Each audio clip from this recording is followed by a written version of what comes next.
Okay, let's focus now on a very practical subject. It's called the church planting circle. We use this tool for our teams, and it is, as I said, very, very practical, and it helps us to stay focused and to see in what phase we are as a church planting team. In the beginning, when you start as a team, we have the time of landing. Or you could also say it's a phase, it's a time which is specifically used for you as a team. Here, you find out in what culture you are. Usually as church planters, you move out of something and you land somewhere else, you know. So it's a time of landing. You find out where you are, what is the culture around you, who are your team members, what kind of persons are they, what are their personalities, their gifts, what is their weaknesses. You talk a lot. You just start to become a team. You have a lot of fellowship and stuff. And then after that, you go into the next phase. That could take months. Even if you have a cross-cultural shift, it can take a year or longer until you get used to the culture. The next phase you enter in is the phase of visioning.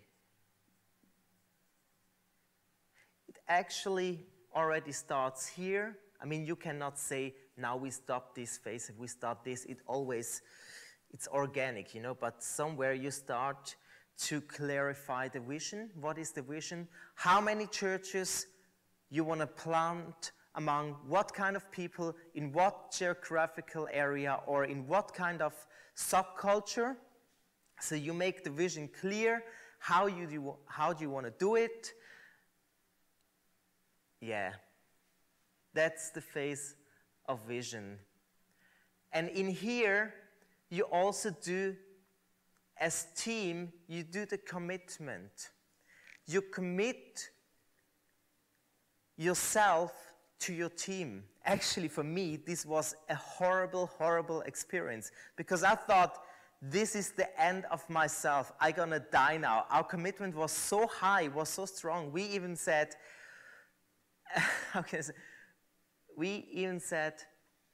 gonna share a lot of things together, and I'm not allowed to leave the team if not everyone has a yes for it. So the commitment was really high. And the people who know me, they know I'm a very spontaneous, I'm very active, I'm very outgoing person. I love to travel to nations, I love to speak in congregations and stuff.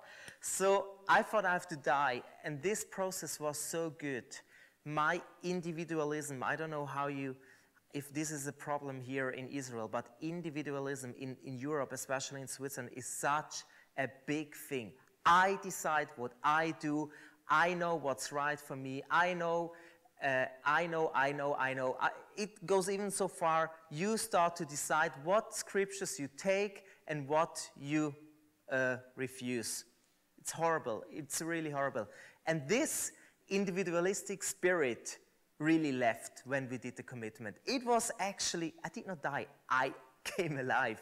Really, it was so good to realize that there are people who are standing with you, even if it is hard, even if you do mistakes, even if you do stuff wrong, even if you annoy them, they're standing with you. And I tell you, my team I worked with for years, we are very, very close friends. We had fights, but we are committed still today. So anyway, that's the first phase. Then vision is clear. You commit yourself also to the vision, to each other, koinonia. You,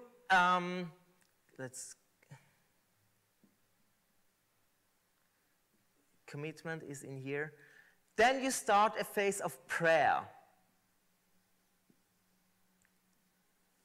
You pray for your land the Lord has given to you. It could be a city, neighborhood, wherever you want to plant a church or several churches.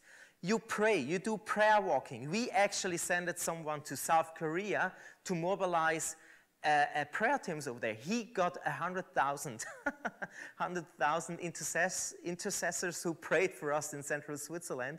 So we mobilized houses of prayer. We prayed by ourselves. We did prayer walking. We went on the mountains. We walked around. We did all kinds of prophetic stuff. So this is the phase of prayer. You really prepare the soil in your land. The soil is the people's heart.